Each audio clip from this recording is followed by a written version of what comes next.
In today's video, I'm going to teach you Emergent AI tutorial of how to create a production-ready app using Emergent AI. We'll take an idea from your workspace and shape it into something that feels ready for real users. I'll show you where to go, what to review, and how to validate your app's behavior so you leave with confidence.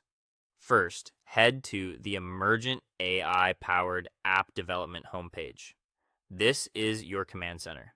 From here, you can jump into your workspace and access the app you've been building.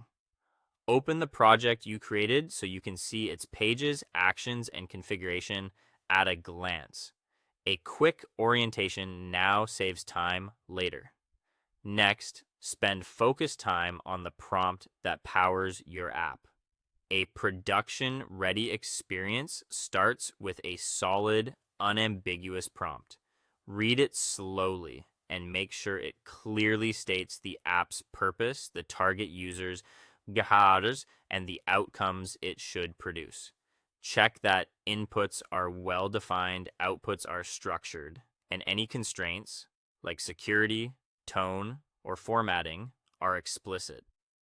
If the app relies on domain rules, encode them in plain, direct language. Avoid vague verbs, remove fluff, and keep instructions testable.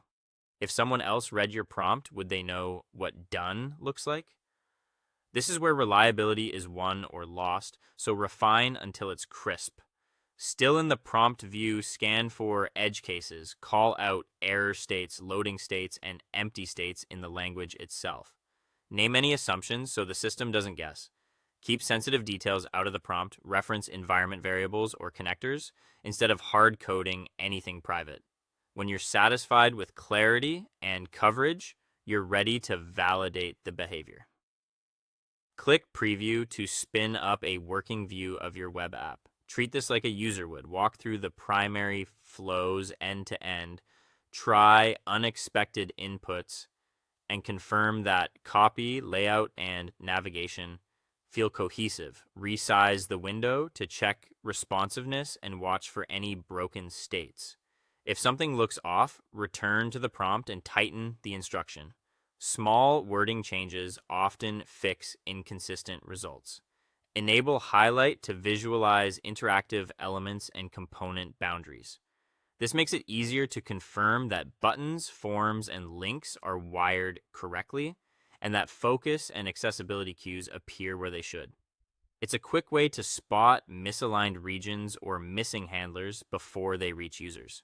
Finally, look at the deployed style preview to see how your app would appear in production. You should see a polished entry point, like a login screen, and consistent styling, routing, and loading behavior that matches what users will experience. That is all. Thank you for watching, and see you guys in the next one.